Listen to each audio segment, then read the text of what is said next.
Você provavelmente deve ter um filtro de linha velho desse ligado em alguma coisa na sua casa, seja na sala ou no seu PC gamer, em algum lugar deve ter algum desse. Mas já vou te adiantar e te falar todos os perigos que é de você usar esses filtros de linha genéricos, baratos, que isso pode mais prejudicar do que ajudar. Vem comigo. Estou aqui já com os nossos 3 filtros de linhas para comparação. Esse aqui ele tem aquele fusívelzinho clássico, aquele de vidrinho, vou colocar aí na imagem para vocês. Esse aqui não tem nada, esse é no pelo mesmo. E esse outro aqui da Clamper, que a gente vai usar como base de um bom produto. Esse aqui da Clamper eu comprei um a mais, mas aqui no meu PC embaixo eu já utilizo um desse de 5 tomadas ligado no Xbox e um outro de 8 tomadas aqui no meu PC, que já está todas as tomadas sendo utilizadas. A diferença desse de 8 tomadas é que ele tem essa luzinha escrita aqui, ó, proteção ativa. Essa luzinha, ela informa que o produto ainda está em perfeito funcionamento. Esse aqui não tem essa luz indicador, mas aquele lá tem. É basicamente essa única diferença.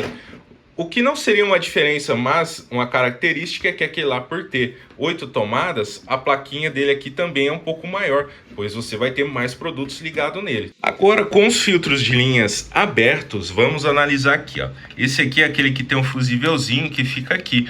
Esse fusível, ele seria uma resistênciazinha pequena, para evitar aí, às vezes, um curto na rede, ele rompe esse fusível e evita um pouco de passar a carga. Mas uma carga muito forte como um raio, ele não consegue segurar, tá? Ele vem direto para cá. Aparentemente tem um varistor aqui que fica após essa primeira tomada, quer dizer que toda energia que entrar aqui, ele vai pegar essa tomada. E lembrando que essas 3 tomadas para um varistor pequenininho assim, analisando que esse da Clamper tem 3 em cima e mais 2 embaixo, para 5 tomadas, imagine o quanto esse aqui não vai aguentar a mais do que esse. E são aqui barrinhas bem fininhas, ó. São barras bem fininhas. E já o da Clamper, a barra, ela é um pouco mais espessa, ó. Ela é um pouco mais grossa, então ela consegue conduzir melhor sem esquentar e sem ter perigo de derretimento ou curto. Esse outro aqui que não tem nem o fusível é o mesmo esquema. E o varistor tem até um grande aqui, ó, que ele vai reter um pouco de carga, só que tem um porém. Ele está no fim da tomada. Ele não está protegendo essas tomadas todas aqui. Aqui, toda a energia ela passa antes pela controladora para vir para as tomadinhas. Ele não vai ter eficiência nenhuma. Esse varistor, que é o único tipo de proteção que tem nesse filtro aqui. Ambos são aí 15, 20 reais no Mercado Livre. Já esse aqui ele é um pouco mais caro, mas tem o porquê. Aqui é um micro disjuntor que vai desativar caso tenha algum curto na rede. Temos aqui 3 varistores que eu vou colocar agora uma explicação breve aí do Letra J, que é um eletricista que faz análise desse tipo de coisa. Inclusive ele faz um teste com esse tipo de produto aqui até explodir, até pegar fogo, para ver quanto que aguenta, tá? O link vai estar na descrição também. Confere o vídeo aí. O varistor é um componente que quando você aumenta a tensão, a resistência cai. Quando a resistência vai caindo, quando ela chega em 0, ela fecha um curto-circuito no sistema. Esse curto-circuito é exatamente ele que drena o surto, tá bom? Beleza, agora que você já sabe o que é um varistor, além disso tem uma resistência aqui que faz o papel do fusível. Eu não vou abrir ele só para não estragar e perder a garantia, mas tem aqui então os 3 varistores em cima, mais 2 embaixo, essa resistênciazinha e um micro disjuntor. Além de tudo, ele possui na placa controladora dele um atenuador de ruído, que vai funcionar para reduzir aquele ruído que faz no seu microfone. Sabe quando você vai usar o microfone, ele tá...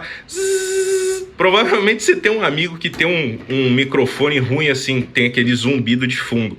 Isso aqui ele ajuda a fazer essa filtragem, pois esse ruído ele vem pela rede elétrica. Outro ponto, caso você possua o terra na sua casa ligado, que é esse terceiro pino, vai melhorar ainda mais o desempenho da proteção elétrica e também da filtragem de ruído. É sempre bom ter, mas se você não tiver, ele vai fazer a função dele de proteger melhor ainda, pois quando você não tem o terra, não tem para onde a descarga elétrica fugir. Sendo assim, esse produto aqui, ele vai queimar para proteger todas as tomadas. Ele vai estourar aqui os varistores para proteger todas as tomadas, ok? O filtro de linha da Clamper tem algumas opções, de uma tomada apenas, que é aquele que liga direto na tomada, como se fosse um T. Você vai ter também outro de 3 tomadas, esse de 5 e aquele de 8. Depois tem outros maiores que não é a nossa necessidade para se usar num setup gamer. Agora vamos então para um detalhe importante desses filtros de linha. Está aqui, ó, toda a tabela. Esse aqui é o de 5 tomadas, então se você quiser pausar o vídeo para verificar aqui as especificações técnicas dele, mas lembrando que ele possui uma potência máxima em watts de 1270 em 110 volts e 220 em 220 volts. O que quer dizer? Levando em consideração todos os equipamentos que você ligar nele, monitor, caixa de som, PC, Xbox, tudo isso não pode exceder os 1270 em 110 volts, que é o meu caso. Um exemplo, se eu tenho aqui um PC com uma fonte de 1100 watts, só ela já vai dar quase os 1270, porque se eu tivesse uma 4090, um i9, etc., mais monitor e tudo, cara, com certeza excede isso daqui. E aí você já precisa partir para a utilização, talvez, de 2 filtros ligados em tomadas diferentes, lógico, para não exceder a quantidade. Eu sei que não é a maioria dos casos, mas é apenas uma informação interessante de se saber. Se você tiver um setup muito high-end, é legal então você ter mais de uma tomada, cada uma usando um filtro independente. E aí você pode colocar apenas o seu PC e mais alguma coisa aqui, e no outro você ligar caixa de som, videogame, Xbox, PlayStation, luz, outras coisas assim, para evitar uma sobrecarga e ficar trabalhando com ele sobreaquecendo. E sobreaquecimento, esse material aqui é um material anti-chama, então ele não pega fogo. Já esses plasticão aqui, se botar fogo, o bicho vai queimar até não querer mais. E eu achei um tópico interessante sobre isso daqui. Tem alguns vídeos na internet, mas o pessoal é bem superficial sobre o assunto. Logicamente, eu não aprofundei tanto. Tem o vídeo lá do Letra J que vai fazer medições, teste, explosões com esses equipamentos. Mas como eu já uso esse filtrinho da Clamper aqui de 8 tomadas, lotado de coisa ligado nele, já há mais de 3 anos, que eu mudei aqui no final de 2020, então já dá aí um pouco mais de 3 anos. Quando eu mudei para cá, eu comprei aquele lá de 8 tomadas e tô até hoje com ele, zero problemas. Sempre que tem oscilação na rede, qualquer coisa do tipo, ele não deixa cair nem a energia do PC. Ele estabiliza bem a voltagem e a carga que passa aqui nas tomadas. Muitos usam desses aqui, ó. Vai lá, compra lá de 15 reais, 20 reais. Esse aqui hoje está na casa de 60, aquele lá de 8 tomadas na casa de uns 80 reais. É um investimento um pouco maior, só que durabilidade e proteção também são muito superiores, fechou? Caso precisar de algum, eu vou deixar os links aí na descrição para compra na Amazon, usando Prime, frete grátis, ou também Mercado Livre. Ok? Por agora é isso, espero que vocês tenham curtido e até a próxima.